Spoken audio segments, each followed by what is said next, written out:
G'day everyone, just popping in to have a quick chat with you guys. Like I said, I want to start logging in at different time zones so the Europeans particularly and also the Aussies can get on. Different time from everyone overseas in America, and that usually pops onto my live Friday show.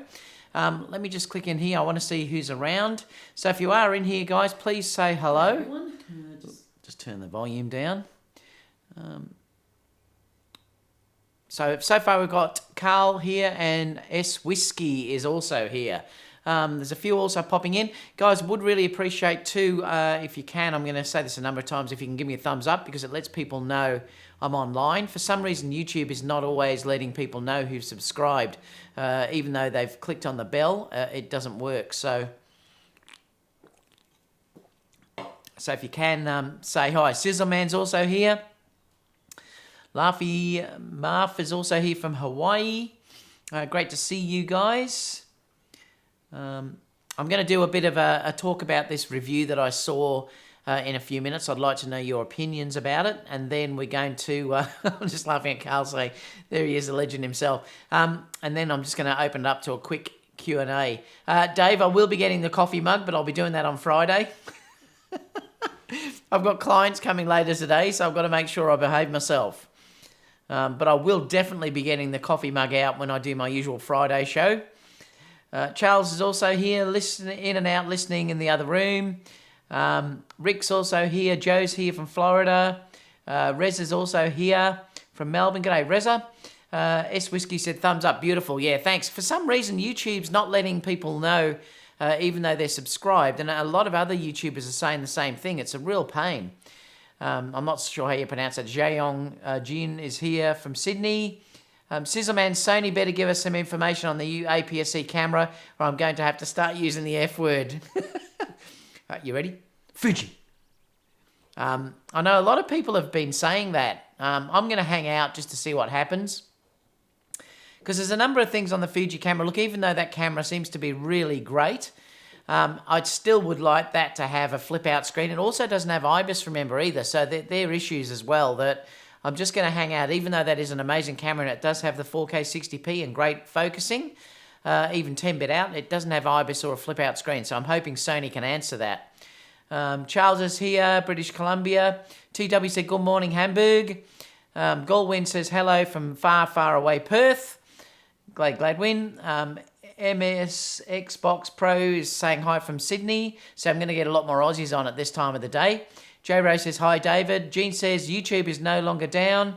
12 a.m. here in Western Canada. Was it down, was it? I didn't even know YouTube was down. So you can't sleep. So I was going to say that's awfully late for you, Gene.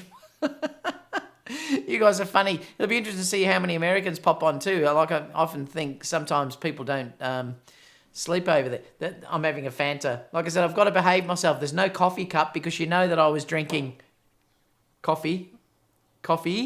I'll be having a coffee on Fridays live. Hello from Wet Spore Afternoon. Hello from a Wet Spore Afternoon. I'm not sure what that means. Hi, David from Fort Lauderdale, is it? I have the XT3 and the a7iii. The 4Ks are insanely sharp. Yep. The XT3 is a great camera. You're saying it's insanely sharp with both of those cameras. They both do have really good cameras.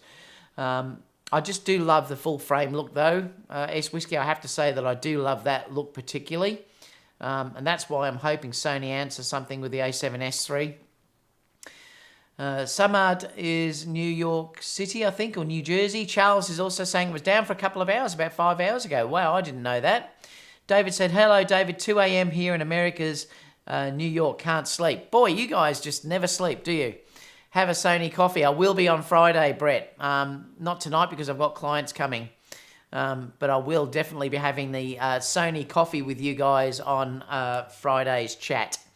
I thought I'd pop in and have a discussion about this article that I saw on Sony Alpha Rumors. I'm going to have a discussion with you about that. And then we'll just open it up to a quick Q&A. So I don't know how long this is going to be. Probably till Kerry gets home. She's out visiting and then she'll be home probably in about 45 minutes or so.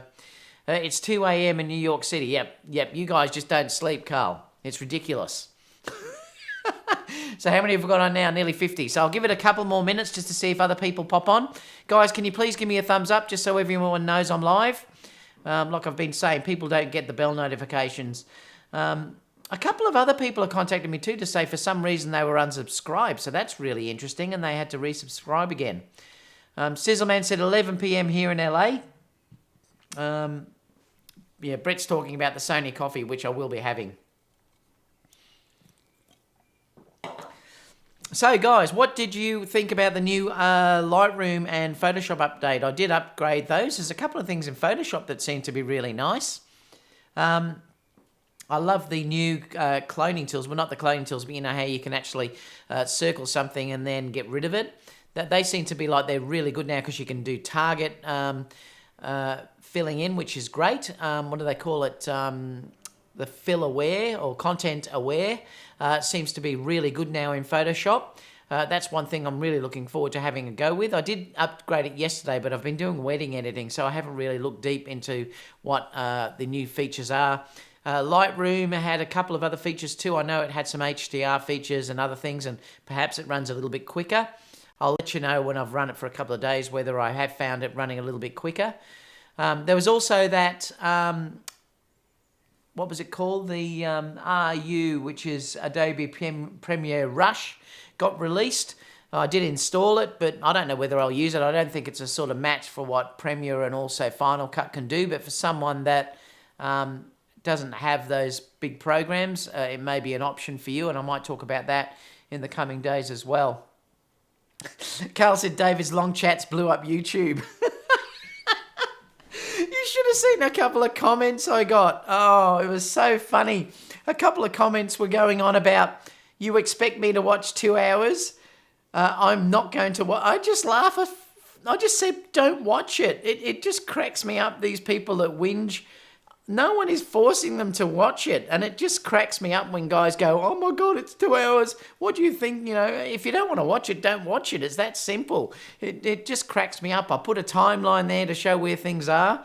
It really does crack me up. Have Canon entice you to switch over? No, they haven't. But I'll talk about that when we go through it. Gladwin says, any idea if Sony Australia plan to do an alpha events around Australia? I don't know. They never seem to do it here, do they? Which is bad. They really do neglect Australia, and it is pretty bad. And then I've noticed sometimes they might do something and it's small and it's only in Sydney. And Sony, really, you should lift your game.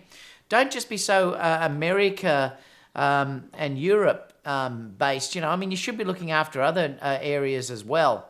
I believe per population, Australia buys the most technology of any other country in the world. So they must do pretty well here. And I really do think that they should also give us Aussies a little bit of love down here as well. And they should do something like these alpha events around Australia too. There'd have to be enough of a audience to do it, even if they were smaller events, unlike what they're doing in the US. But they do tend to really concentrate on the US, which is a little bit sad for us people elsewhere. Not for you US people, but it certainly is for us. And yeah, I agree, Gladwin. I really do wish they'd do something here in Australia.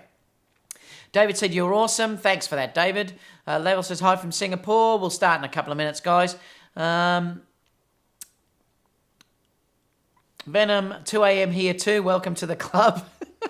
You guys are unreal. Brett said 4:06 p.m. here, David. I think you're on daylight savings. Yes, it's actually 10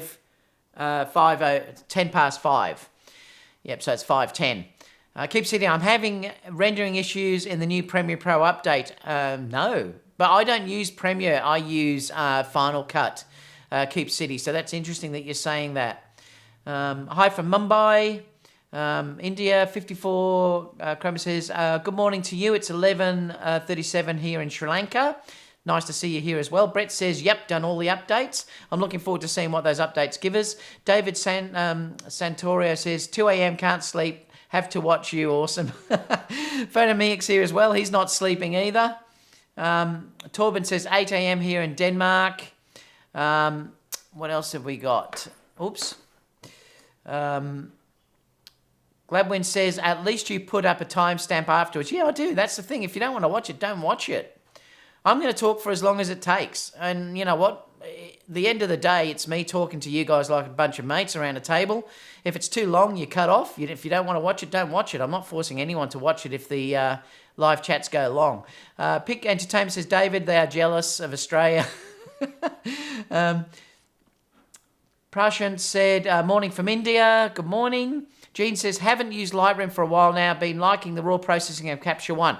I did buy Capture One. I haven't even used it yet. I haven't even opened it, but I have installed it. I intend to do some studio shoots, so I'll be using it for that tethering when I do it. Brett said, Australia is not viable for big events like here in the US, Davey. Yep, but Brett, come on. They could do something small at least for the Aussies. They don't even do anything. That's the sad thing about it. Torben says, I always think these shows, chats are too short. We need a David Oastler show, CNN 24/7 style. Bike Vision Scotland said, morning, guys. Does A7 overheat like the A7 II? Well, I've never had it overheat, and apart from when I did that ridiculous test, which was about 100 degrees Celsius or Fahrenheit, I mean. That's the only time I had it overheat, when it went for about 28 minutes. I've never had it overheat, though, in normal use, so that might tell you something. Mike said, morning from Wales. Burger said, morning from Slovenia, I should say. Keep City, thanks. Bike Vision said, just took the wife her wake-up cuppa. Oh, I love that. That's so good of you to do that. Brian said, hello from Texas. Preferred on-camera flash for the A7. Well, I like the Sony flashes if you're dealing with on-camera flash. The HLV60s, I think they are. Photomiac says it's only 11 p.m. on the West Coast. That's right. I forget sometimes where you are, Photomiac. Tim said you should do a 3-hour live with an hour in the middle of empty chair. That'll send them off the planet. Oh, my God. One of the comments yesterday was some guy said to me, I'm going to do a show shortly. I'm going to actually do a show showing what these people post.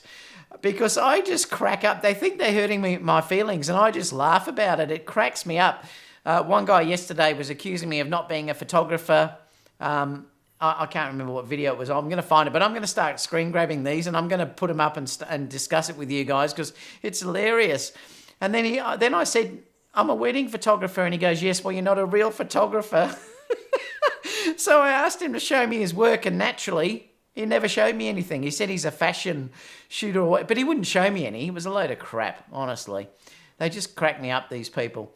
Brett said, I was told by Sean from Sony Australia, what, that we're too small, Brett? It's still a bit of a weak excuse. They could at least do something.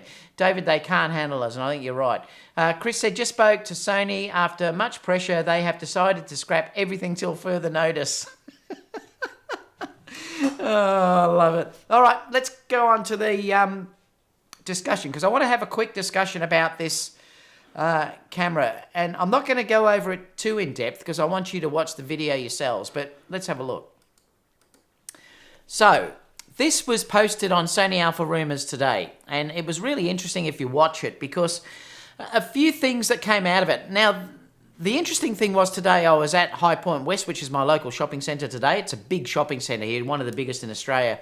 And they actually had the EOS M in stock. You could purchase it. And I thought, wow, that's interesting that you can buy that so early after release.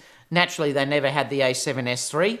The Sony store that is also in High Point doesn't have the A7S III as well. So there still is a big backlog, obviously, for the A7S III to purchase it. But they did have that on stock, so I could have bought it, the Canon. But I watched that video, and it was quite interesting if you watch it. So do watch it, and I'll put the link down below so you can have a look at the video yourself. But I did want to talk to you about a number of things which I thought was interesting about these two cameras if you were thinking about one or the other. I think if you're dealing with being an amateur and you're not shooting for professional work, the EOS R is actually quite a good camera. But I'll point out some of the flaws shortly. But it is actually quite a good camera. Particularly if you're looking at what I want, which is that articulating screen, which seems to be really nice. And they also have a great lens range that can be used as well. Even though they are very expensive, it still looks like those lenses are going to be in a higher end model, which is going to be announced sometime in the future. The other thing as well is that the main points that really they've said in here that things that this wins is the dual pixel autofocus is amazing, but I believe now the dual pixel and the Sony are very, very close. I don't think there's really much difference between them now at all. I think they're pretty well on par. The dual pixel may be a touch better than the a7 III, but only a touch, and I think that's only in video. It's certainly not in stills. And obviously the fully articulating screen is there as well. Now this argument, this discussion went right through everything, and at the end he still, from memory, he still said that the a7 III was by far the better camera. But overall, everything I sort of looked at there pointed to the fact that the a7 III was a much better camera, apart from the fact that you didn't have 4K 60 on there. But everything else that you were talking about, and like I said, I'm not going to open it, but everything else that I looked at, and I've looked at other people's reviews and things like that, talking about this camera. And one of the main difference too is the rolling shutter, and no one's really talking about that yet, but he does show that on that video. It's like the a6500, it may even be worse, it's atrocious. The rolling shutter on that camera is just a disaster, and it really is bad, and I'm surprised that Canon couldn't implement a better version of that rolling shutter, which is a bit of an issue if you're dealing with wanting to use this for anything moving, like panning and things like that. It's going to be awful to use. And not many people are mentioning that at all in any of their reviews, and I thought that's interesting that no one has really noticed that. There's a couple of other things as well.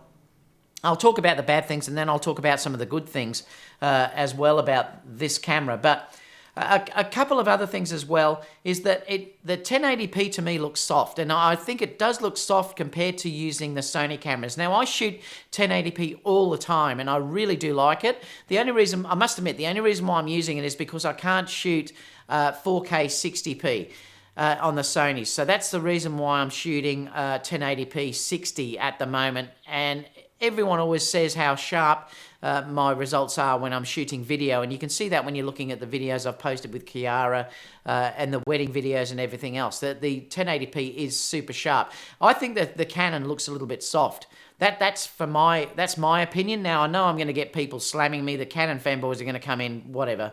But I do think that the Canon looks a little bit soft in 1080p. The crop at 1.8 is ridiculous. I mean, it is seriously ridiculous when you're dealing with a 1.8 crop on that camera if you're dealing with 4K. It means you've got to use something like a 10 to 18 to even get anything decent wide. So you're using basically the APS-C lenses, which is ridiculous if you're dealing with the crop itself. So that's a problem.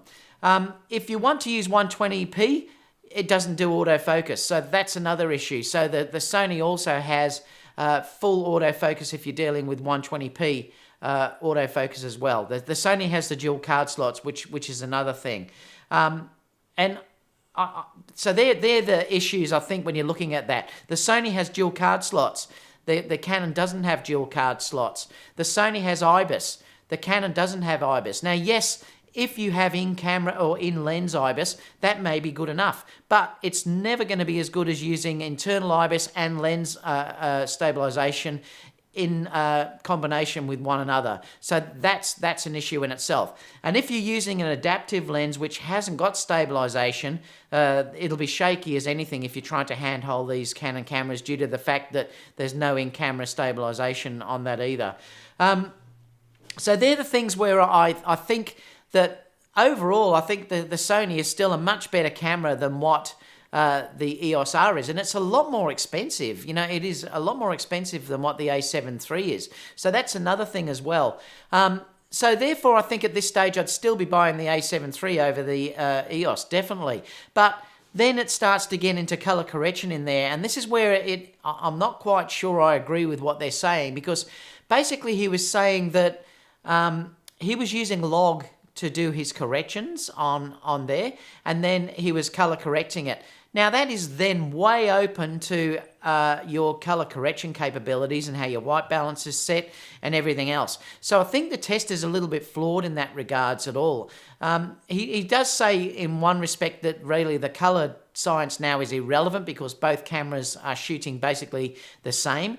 And he says that in one of the statements that they're on there, but then later on he says that when he's using the log profiles and he actually corrects it, that the Canon was slightly better, and then he ended up going to EOS HD, their profiles to do it, and then he said they matched a lot closer. But the problem is when you're doing this, when you're grading and things like that, it's open to your grading, and that's the issue. It's open to variables, and no doubt you can make them probably look just exactly the same if you spent a little bit of time on both doing the color correction.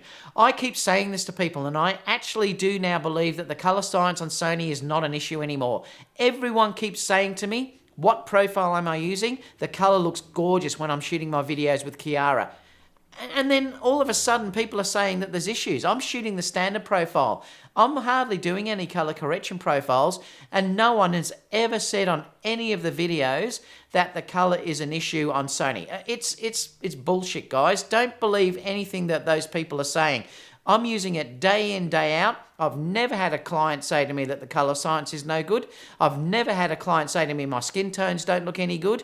I've never had an actual high-end paying client say that the color's no good and the skin tones aren't any good. In fact, there's another document that I'm actually going to share with you, which I'm going to discuss, which, let me see if I can just find it quickly, because I'd love to show you this. Is an interesting article as well. And I know the Canon fanboys are going to come up on this and they're going to go berserk. But let me see if I can just find it. Where were we? So bear with me just for a second. I'm just going to open this up. So this actually is on PDN Online. Now, this is where I'm saying that it's always totally open to interpretation. And this is the interesting thing, all right? So let's quickly look at this.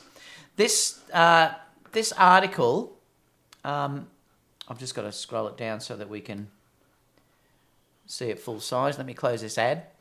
This article says best cameras for color reproduction ranked, all right? And now this isn't skin tones, and this is where I always laugh. But the first thing that Canon users will tell you is that it's the skin tones. And again, bullshit. I've proven that when I did the test between the A9 and the 5D Mark IV. Those images were that close together that there was no issue. One tweak in Lightroom and they'd be exactly the same. And again, I'm just saying it's crap. The reason why it's different is because people don't know what they're doing.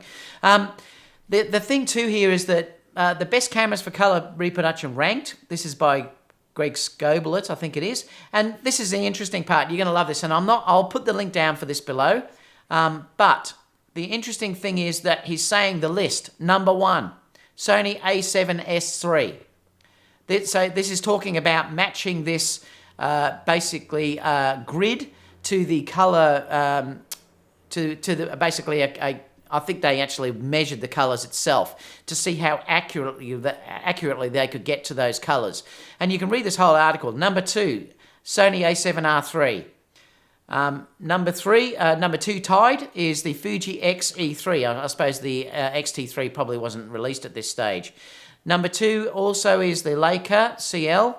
Number 3 is the Sony A9. Number 4 is the Fuji X-H1. Number 4 is also the Panasonic GH5S. And the Nikon D850 was number 5. And the Canon was the EOS M50 was tied at number 5. Pentax, and anyway, on and on. All right, Canon 16 Mark II was number 7. Now, again, you could say that this is all subjective, and I want you to read the article to see how they measured this, and you're going to get all these scientists that come up talking about how it's all done. They're saying they measured a color reproduction. They used color patches with the TE42 test target, and then they used the X-Rite color checker to target on each. To measure the 96 color patches, and anyway, on and on and on. But this is the issue, that the whole thing with color science is subjective, and this is the problem. Some people see color one way, some people do color another way. I used to teach color theory in university, and I actually know color very, very well. I used to actually teach it from the printing side, and I used to calibrate printers and do all other things, so I understand color very, very well. And I can tell you that there is nothing wrong with the Sony color science. This is people that will always want to grab something on the Sony end that they can target on. They used to grab the dual card slots. They used to grab the lenses. Then they used to grab other things, the body handling. Then when that disappeared, then they start to get onto Sony color science. It's crap. Anyway, I know I'm going to get slammed by the Canon fanboys and everyone else coming in, but bring it on anyway. It doesn't bother me. I'm just going to stick to the fact that my clients have never whinged about colour, and I'm sure your clients have never whinged about colour either. So that was interesting. So one of the articles in there was that, where are we? I've just got to come back to here. So that's the main thing that he was talking about. So overall, he said the dual pixel was slightly better and the articulating screen was slightly better. Overall, though, if you look at that video, the a7 III was still ahead, but he did mention that color science, which I think was a little bit flawed because of the way it was corrected. And it wasn't basically the standard profile straight out of cameras, what lenses we use and things like that. So it was a really interesting discussion. So I will put that link down below because I'd love to know what you think about that article. So please leave those in the discussion down below and we can have a chat about it. So I'm going to open it up to the chat now and we can all have a talk about this. It'll be interesting. Like I said, I'm going to get the Canon fanboys going berserk when they see this. That's going to be for sure. David said, I have the Canon 80D, no panning issues. Yeah, but this may be worse than that, David. So if you look at that video, it does look terrible. The rolling shutter looks awful on that camera. Hamish said, which full-frame mirrorless camera has a global shutter and is affordable? None, Hamish. Joe, rolling shutter is bad science. It doesn't read off the sensor that fast. Yes, that's a problem. Remember, that's one of the advantages of the A9. Because that sensor is so fast, the rolling shutter is very good. The A6, and guys, I'm not being Sony fanboyish here. The A6500 is awful as well. But that camera's a number of years old now. The a7 III is not bad in rolling shutter. The A9 is very good. 454 Charmer said, hello David, I have a Sony a7 II. Possible to add continuous eye autofocus with the a7 III with the future firmware update? No, I don't. They won't add that. There's no way they'll add that to that camera. It may not even be capable of doing it with the processor that's on there. The continuous AF is very processor intensive, so there's no way they'll be able to add that on that camera, I wouldn't think. Alexander said, problem is that Canon has a filmic response to its log curve and Sony has a video look. But I don't know if I even agree with that either. If you don't put sharpening in, you get a very similar look. And this is the thing that you've got to understand about that. Again, I've never ever had someone say to me that my results for those videos with Kiara or my wedding videos don't look filmic. This is what I'm saying, Alexander. This is where people make me laugh. The only people that say this are the pixel peepers out there. It's not the clients. Who cares? Your clients are not going to give a rat's about whether this has that Canon filmic look or whether it has a Sony filmic look. All they're going to care about is the emotion that you're showing. That's all they are going to care about. And again, Alexander, I'm not having a shot at you, but this is the immediate thing that people say. Clients will not give a rat's you-know-what about whether it's a Canon filmic look or whether it's a Sony filmic look. Trust me. Has said, hi everyone, I never bought the whole colour science.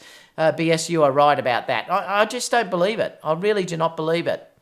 Raymond Baker said, good morning. G'day, Raymond. Michael said, the a7 III colour science is different though. It's much closer to Canon and looks great to me. And they have improved it, and that's what I said all along. The a7 II colour science was not as good. But even then, I didn't have clients complaining about colour guys. This is what you have to understand. The clients do not care. And this is the interesting thing. The only people that care are you guys. And this is what you've got to try and get out of your head, that the clients will not care. You would be amazed at the number of clients that I see on Facebook that I look at it and go, my God, that photo's crap. And then you'll get everyone in there going, oh my God, it's the most beautiful photo. It's amazing. And it's pixelated. The colors are shocking. Clients don't care. That's my rant for today. Prison said, created by Canon fanboys. Where are we? Brett said, color profiles is not an issue in RAW. Use X-Rite Color Checker Passport and the profile on the cameras. It's a standard in photography. Exactly right, Brett. If you use the X-Rite profile and you create a profile in Lightroom and then you use that color profile on the thing, you are not going to get these issues with this Sony Color Science that they actually say. And if you do it in Capture One, there's another program that you can do it in Capture One, I believe, as well. I can't remember the name of it. Someone might be able to let me know here, but there's another program you can purchase to do these calibrations in Capture One. JP says, you're killing me. You keep saying A7S3. And keep getting excited. Torben says, you already have IAF. Yes, but it won't. I think it doesn't work in single focus mode, Torben. I think that's what he's actually talking about. It will work in continuous, but not in single, I think it was, if I remember correctly. I know it doesn't work with one of them. I just can't remember. Tim said, color preference versus color reproduction can be two very different things. Look at what crap iPhone is producing now with skin manipulation. And this is the thing, guys. These people, these Canon or whoever experts can talk as much as you like. I taught color theory in university level, and I was also in the printing industry for 20 odd years using high-end scanners, doing color correction, things like that for the printing industry, which is as high res as you can get. And the color correction in that regard had to be absolutely perfect. I know what I'm talking about in color. I really do, and that's one thing you've got to understand. Not many people may know my background that I actually came from. I lectured in university this type of stuff for years. And the thing is, I understand what colour is all about. And this is why I'm saying these people that talk about this colour issue are talking complete crap. Because yes, it may look a fraction different straight out of camera, but it's something that if you build profiles, you can match straight away and it's not going to be an issue. And this is one of the things that these people don't want to know, and they won't listen because they don't want to listen. And this is the interesting thing about how this works. They don't want to think that Sony can do these great color. They don't want to think that Fuji can do great color. All they want to say is that they want to justify they're locked into Canon and they don't want to let this color science go, and it's a load of crap. It really is. Berger said was digitally measured precise. And that other one, like I showed you, that other document was talking about color science of every color overall, not just skin tones. It was talking about every color overall. And they picked the a7 III as the best camera out there. This is why I'm saying it's all subjective. You can also make things read exactly how you want to do it. So, you know, it's interesting. Most of the people, and this is sometimes what gets into my head, is most of the people that whinge about this stuff are the pixel peepers, and they're not the people selling to clients. And this is the interesting thing, because if they were selling it to clients, they wouldn't have an issue with it, because I'm telling you, there's no problem. And this is the thing that they have to understand. There is not a problem with the Sony color science. It's bullshit, and it's just out there, and no one wants to admit it, or these people just keep saying it, and then a lot of other people start to believe that hype, and it's crap. Your clients will never complain about the Sony color science. I'm telling you that now. I've never had a client complain about it.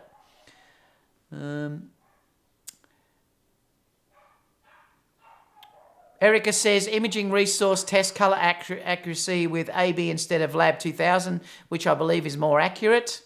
Erica says, IDC, which looks better, only which is more accurate. Barry says, hello, David from Brisbane. G'day, Barry. Has says, the Kinloto logo, I'm not sure what that means. Maybe they don't want to color correct thousands of photos, but you don't. This is the thing I'm telling you. You don't have to correct thousands of color photos. If you build a profile, it's automatically done when you bring it into Lightroom. This is what I'm trying to say to you. When I haven't got the color checker here, when you do your, I'll go and get one. I've got to grab one for you.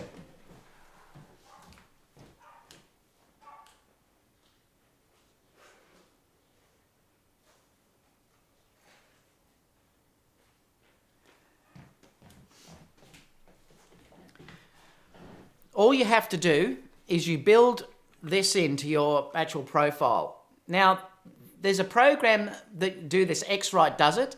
You actually put this into one of the shots that you're actually shooting. So you put this into one of your shots that you're actually shooting, and you build a profile that goes into Lightroom. Lightroom will read that profile. It's not like you have to individually calibrate all these photos individually. And this is why I'm saying this is what's wrong. If you're saying that, you don't understand how the whole system works. And this is the difference, that when you start to use this type of thing, even if you were doing them manually, all you have to do is have one grey card in the shot. So you just have to make sure that you've got a grey card in the shot. This is going to be the grey balance for that series of shots that you use. You click on that, and then you sync it over every single image. Or you correct one image if you wanted to add warmth or the color tones changed, and then you sync it across all the multiple images. You're not doing individual correction. If you're doing individual correction in Lightroom, you are nuts. You shouldn't be working that way. You do images overall, but you need to be building profiles for your camera that will work straight away, and then color science is not an issue. This is what I'm keep saying to you people, that you don't understand this, and you've really got to learn that that's how this whole system works. These immediate Canon fanboys, all they've got now to argue against Sony users is the color science is not as good, and I'm saying that's not true. A bit of a rant today, actually. I'm fired up.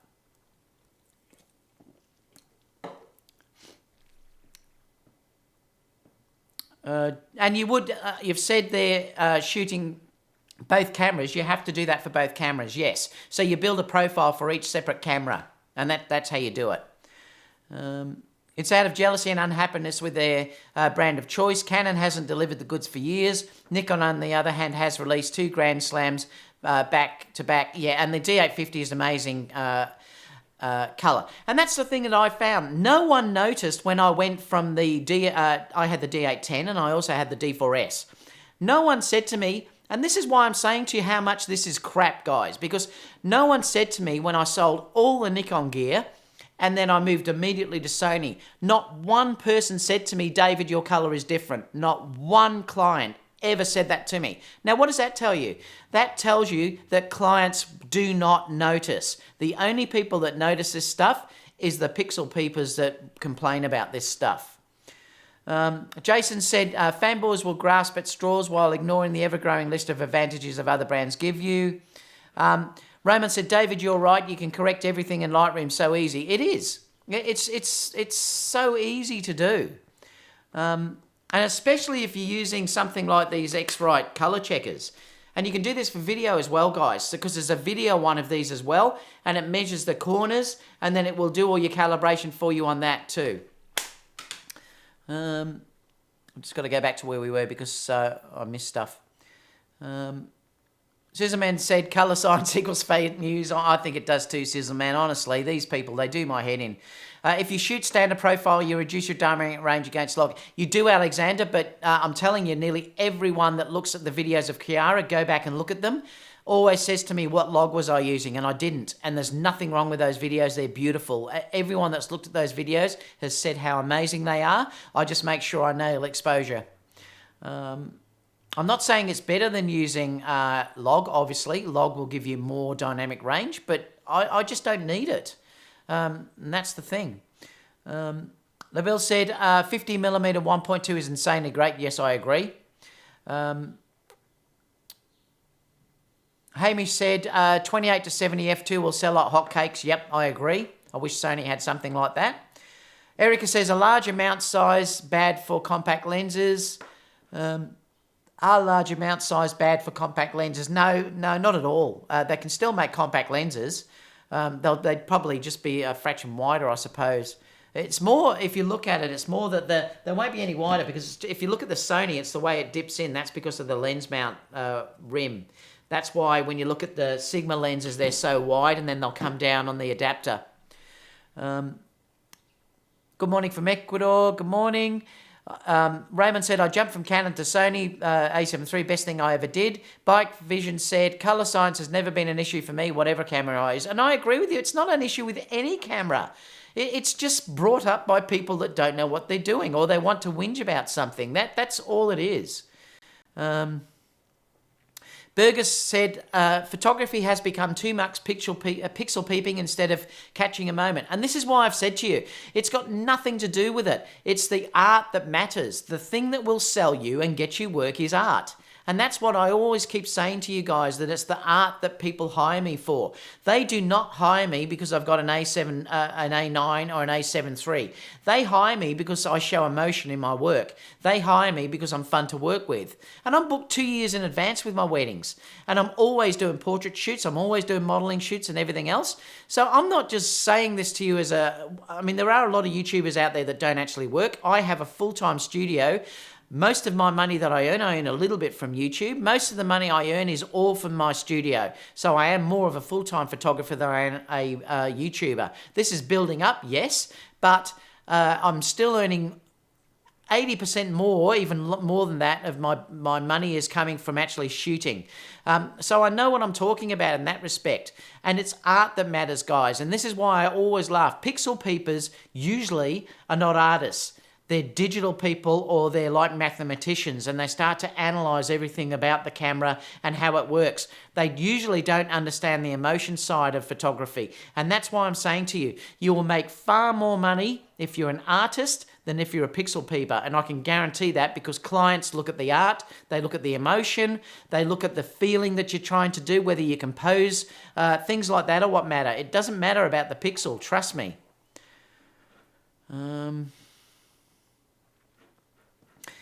Samad said, with that all being said, the difference between the A7R III and the A7R II, that dramatically different. Need to pull the trigger in 5 days.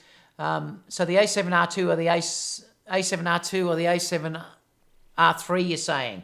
Oh, look, I'd be buying the R3 if you can afford it, definitely. There's a big difference, particularly in focusing. It's a much better camera overall, If you've got the money, I'd be buying the A7R III. You're buying a lot older technology. I still have my A7R II. As a matter of fact, it's here. Where are we? It's here. And I still use it, but I do notice a big difference in the focusing of this camera compared to using the A9 or the A7 III. There is a big difference in using that camera. So if I didn't have the A7R II, I wouldn't buy an A7R II. I'd buy an A7R III. The only reason why I haven't bought it, because I just don't think it's enough of an upgrade for me. And I'll probably buy the R4 version whenever that comes out, whatever camera that actually is.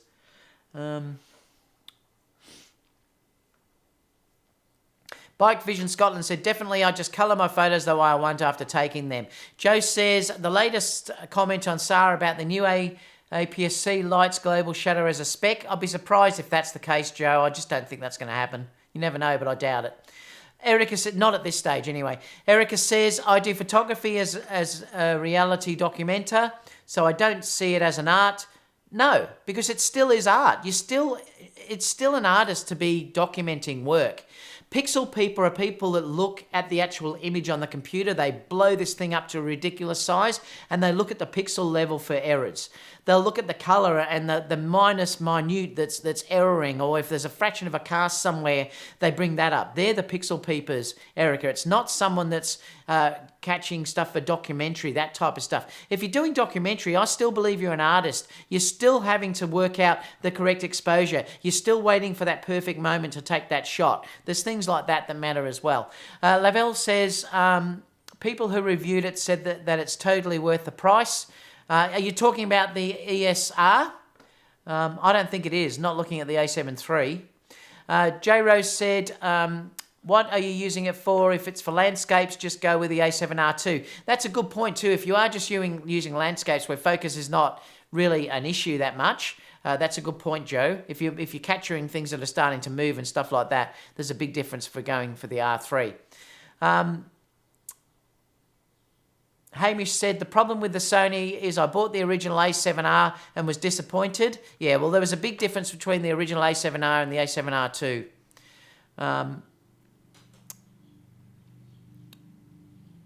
Like I said, I could have bought that today, though, the EOS R. Although I must admit, look, I never asked whether it was available in the shop, but it was in the counter, and usually that would mean you could buy it off the counter if you wanted to. But I didn't check stock levels, so... Whereas there wasn't even an A7S III in the window because they can't even keep them in the window. Tim says, are these issues with brick walls? Oh, I love it. Where were we? Sometimes it skips and it drives me nuts when it does that.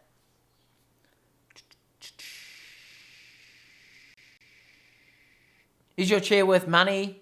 Yes. I don't know actually what brand it is, though. I'm not sure. Venom says, I'm a hobbyist shooter, own Canon and Sony.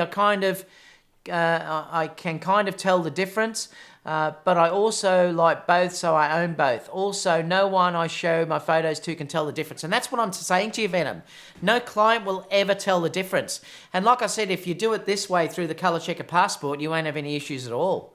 Everything will be standard. Sony Color Science is fine for customer with the 18 to 55 lens. I'm just seeing what else is on. Ollie said, just tuned in right in the middle of a Color Science rant. I'm awake now. I might have to delete this after we finish. I'm going to get slammed, I know it. J Rose said, go with the A7R III. I'd buy the A7R III if I could, definitely. I mean, I would regret buying the R2 if I didn't buy the R3, if I didn't have it. I tried Sony, but the skin tones on video were bad. See, I can't believe that, digital films. I don't understand that. I've never, ever had anyone say that to me. Check out Kiara's films, and I don't believe you'll find that those skin tones are bad. I think they look beautiful. Linda said, good morning. Good morning, Linda. Hamish said, I bought the EOS R because of my Canon glass, and I don't blame you if that's what you're shooting. I'm not saying that was a bad camera. I'm just saying how good the A7 III is. I think a high-end version of this camera will eventually come. I do too, Hamish. That doesn't mean that I'm not tempted to buy that camera. Look, if nothing comes out for Sony at all, or anyone else that I love, I may go down that track for the fold-out screen. I really want a fold-out screen. So if no one brings that out, it may be that I buy the Canon EOS just for my vlogging. And that might be what I end up doing with a 10 to 18 on it. Michael said, g'day, Michael. You're up late. Barry Street says, I've been invited by Canon to test their new mirrorless camera tomorrow. I'll let you know. Good, Barry. Hamish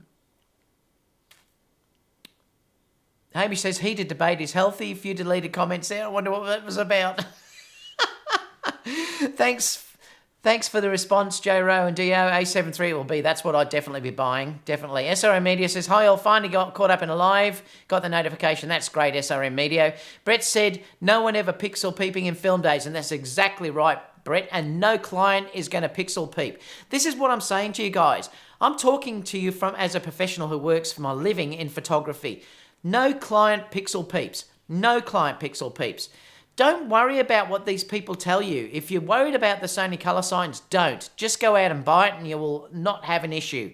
The only way you're going to have an issue is if you let it be an issue. And that's the thing, or you let people like these Canon people say that it's an issue. No, like I keep saying, no one has ever said my color is not good in my images. Which is better for both photography and cinematography between the A7R III and the A7 III? A7 III is best. So if you're dealing with both stills and photography, the A7 III is the best one out there, I believe. The EOS R or the Canon 60D, I don't know enough about Canon to let you know that. I probably would buy the EOS R. I think I'd buy the EOS R just for the latest technology.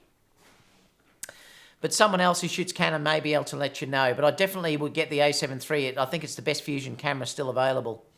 When is the Sony A7S III launch? I think next year sometime, unfortunately. Les says, I want Sony to adopt their shutter curtain. It's such a great idea to protect the sensor. Oh, you're talking about the Canon one? Yes, it is a good idea, isn't it? It really is a good idea, actually. Tim said, I got the Tamron 28 to 75 being delivered today. Will it make much difference using my Canon lenses with the MC11? I'm not sure why you're saying you don't need the MC11 if you've got the Tamron 28 to 75. That's a native Sony lens, Tim. So I'm not sure what you're saying. The 28 to 75 works wonderfully on Sony. It really is wonderful.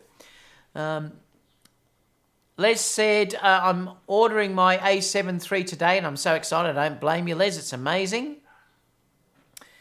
Get latest Sonys. You will not be disappointed with older ones. I think that's probably Kerry phoning me. Yes, it is. What's it saying there? Get Sony's latest. You will not be disappointed with the older ones. AF has had 2 big improvements over the older ones. Yep. They have improved the latest Sony cameras like drastically. If you're looking at the a7 III and the A9 and the a7 III, they have done big improvements over those cameras over the previous cameras. So that's why I'm so excited about them releasing a new one. Tim said, were there any issues with the XT100 screen flipping mechanism? Not that I've heard of, no. JP said, sure, 100 on it. I admire your passion and desire to teach others. Even those stubborn Canon fanboys, give Kerry a break and have me out to second for you all. I'll skip over the Pacific in a jiffy. I love it.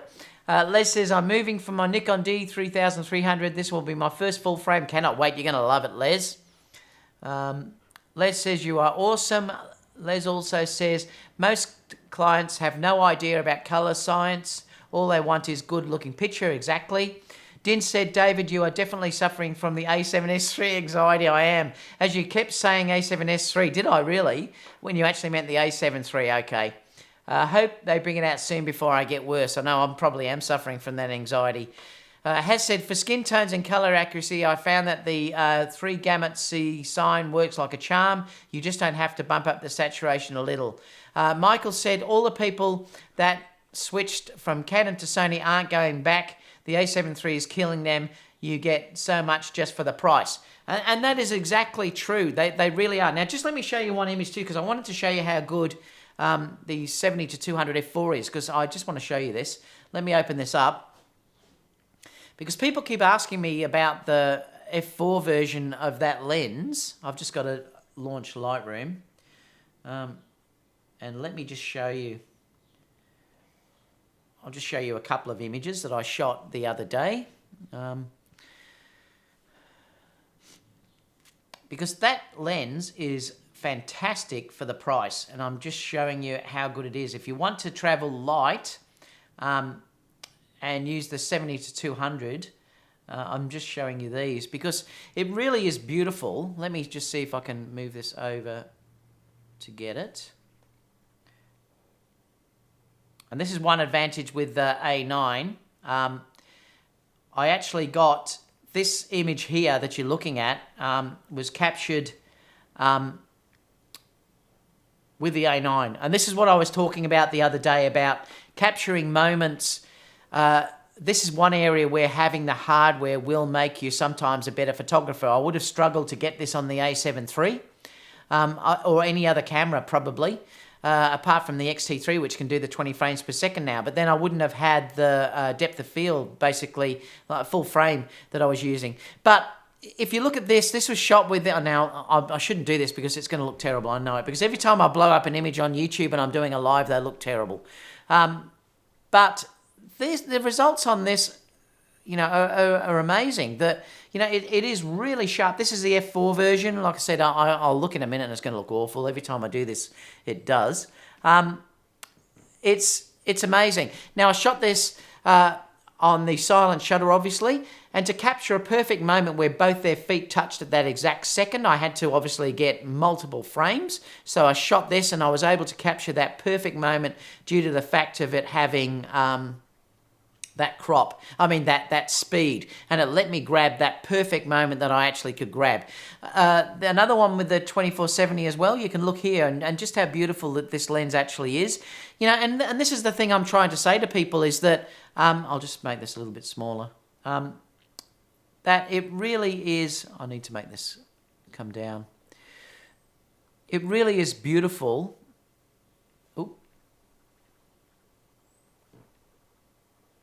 It really is a beautiful lens, and it works amazingly. I love it, and I use it all the time. It gives me beautiful rendering. You can see it's like I said. If I blow it up, it's going to look terrible. I know it does. It always does. If you know the rendering is beautiful in here, it's lovely and sharp. And I love the way that lens works. So don't be put off by thinking that if you can't afford the GM, that you're still not going to get lovely shots. I've just asked the bride here, obviously, to point her face towards the sun, so that's why she's looking away from the camera. But don't believe that the 70 to 200 f4 won't give you lovely results. And the other thing was, I'll just show you this one. This was shot with the Tamron.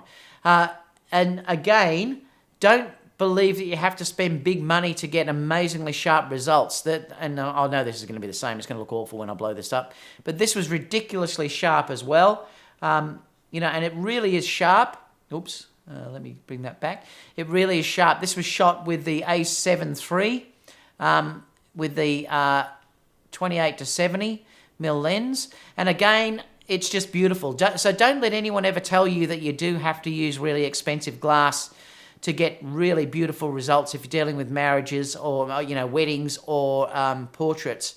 You really don't. I mean, you can get great results. These are ones that basically are unedited yet, so these have just had a very light editing done. So, you know, you'll find that they really are quite beautiful, and that there's nothing wrong with using these cheaper lenses if you want to get great work, guys. And that's the thing that I'm trying to say to you, and that's the only reason why I wanted to actually show you these images. The Tamron I keep on all day now, and I really do love using that lens. It's just amazing. So don't let anyone tell you that these lenses aren't any good at all. They actually are really quite beautiful. Let me just quit Lightroom, so that's out the way.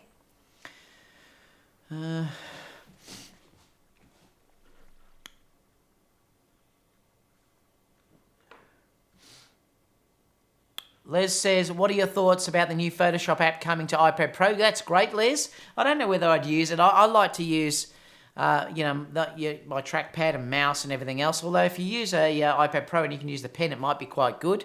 I still think I'd be sitting down doing it on the desktop, but it might be good if you're traveling. Haz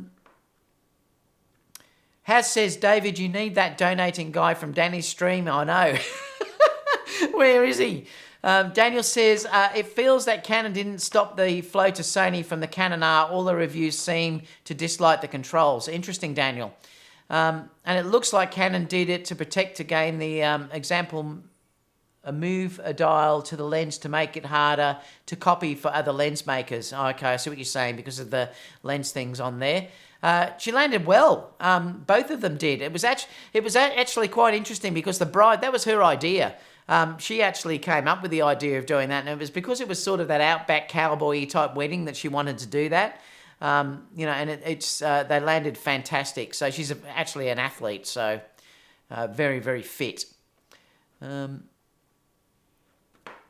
Erica said, all those marriage shots make me wish I was getting married. Stan Miles says, I've been using the Canon 70D for the past 3 years. Would a A6500 be a good upgrade brand switch? I just enjoy photos and videos as a hobby, and I'm not heavily invested in Canon glass. Stan, I'd be waiting. I wouldn't upgrade what you've got yet to the A6500. I'd just wait to see what's announced in the coming weeks before you actually upgrade to anything. John says, hi, David. Great to catch another live show in the UK. Thanks for watching, John. Sony Pony said, hi, David. What's your setup for matching computer camera to print for printed shots?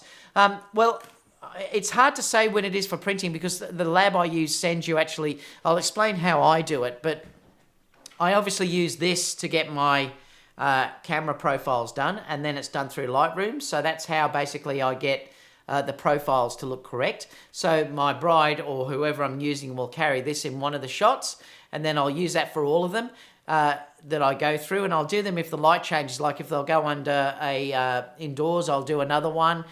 So you can tell because you'll only unless the light changes, you actually have to change it. So I use that, and it's a great way of getting colors very, very close on.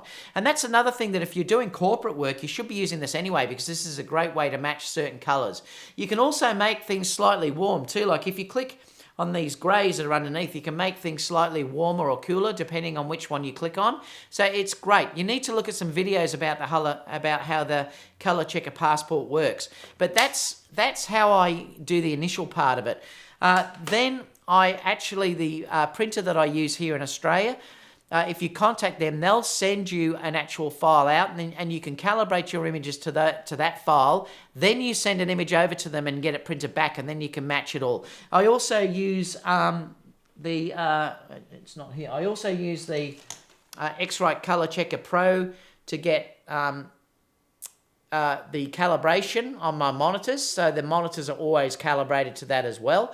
And that's how I get my monitor to be calibrated. If you want to go a step further, you can buy professional versions of this. And this is what I used to do when I was in the printing industry. We used to actually get professional readers that would read the actual print. And what they will do, you'll have color swatches that are actually on the print itself.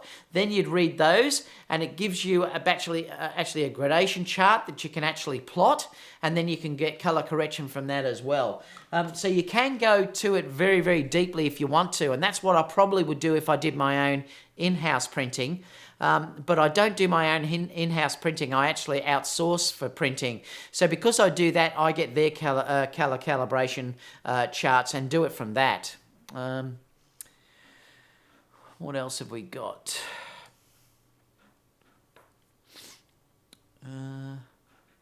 Stan says, thank you for answering. No worries, Stan. Michael said the 132,000 shutter speed and sensor, the silent shutter. I know that it is. I love that 132,000s. I use that all the time, Michael. I'm shooting more and more daylight. Those images that I showed you a minute ago in Lightroom were all daylight. And I do shoot more and more daylight now than what I ever used to do. And having that 132,000th of a shutter speed is really amazing if you want to shoot wide open with lenses. It really does make a big difference. And I would hate to lose that. And that's one of the reasons why I love the A9 so much. You know, to be able to shoot with the I haven't got it here, but to be able to shoot with the 35 1.4 or the 85 Batis 1.8 wide open on a bright sunny day makes all the difference to me. And it really is a great feature. Haz says, if I remember correctly, David, you use the A6500 for these streams. Yes, but I'm using the A6300 at the moment as well. There's no difference in how they look. They look exactly the same. But I'm using the A6300 at the moment with the 24 1.8 on there. So I'm shooting this at 1.8. And the focus is pretty good. I mean, it's not bad. Yeah, so and this is the A6300. Yeah, so it's not bad at all. And that's at 1.8. Is there any other questions, guys, before we call it a day? It's going to be interesting to see the comments we get on this one. I can't wait. Especially the Canon fanboys are going to go nuts when they see this one. I'm dying to see what that is. If not, I'm going to pop off. Don't forget to join our photography videography school in Facebook. And don't forget, guys, too, to have a look at the wedding video I just posted the other day. I actually put a wedding video on showing me shooting a behind the scenes. It was the wedding that I just showed you. So you're going to see how that wedding was shot. So if you're interested to know how that was all done, stay tuned, because I've only put part 1 on, which is showing the bride doing her dress. But I am going to be showing the whole wedding, so stay tuned for that. There's other videos going to be coming on in the coming weeks as I keep posting them. So make sure you view that. I've already posted it. It's up there now. I think it's the 3rd video down from what I've posted. So make sure you check that wedding video, because it's going to be a whole wedding that's done over a period of time. Last couple of questions before I go, because I better put tea on or Kerry's going to be angry at me when she gets home. I've been shooting on Canon for more than 20 years, but still I bought the A7 III in July, and so far I am very happy. The EOS R has some nice features, but the 4K crop is a no-go for me. I know that crop is terrible. 1.8 crop is just awful. Stop the session so I can go watch the start. Looking forward to part 2. I'm going to be posting it soon, Brett. Bike. It might be next week, though, because I've got to finish a wedding tomorrow I've got to do. Saturday, I'm obviously shooting another wedding, even though some photographers out there or trolls don't think I actually work. I've got another wedding I've got to shoot on Saturday. So it might be next week before I post part 2 of that wedding video. I will be live again on Friday, though, at my normal time at lunchtime Australian time, or 1 o'clock Australian time.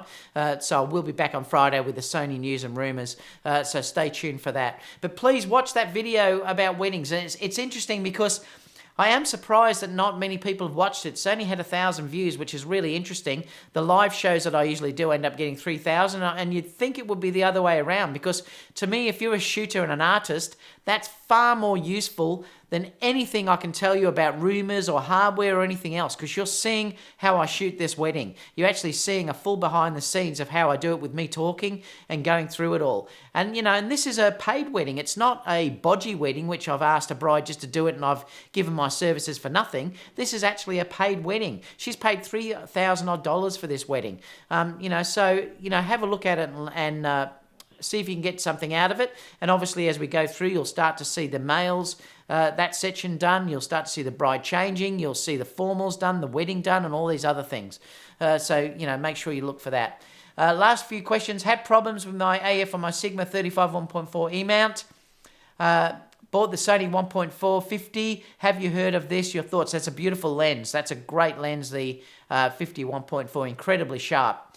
Has says, imagine if Sony puts an articulating screen, full touch controls. I know, look, I will be so excited, but I'm just waiting, and I think now it's going to be possibly next year. It's breaking my heart, but we just have to wait for it. We really do. Daniels has got a great channel. He teaches a lot about a7iii, so make sure pop into Daniel's channel. Daniel might put it in the comments down below, and then you can click on that and join that. Have a look at it, because Daniel does some great stuff also on Facebook as well. All right, guys, I'll catch you all again for the next video. I better go because, like I said, Kerry's going to be angry at me. And I'll see you all on Friday's live if I don't post anything tomorrow. Catch you guys. See you later.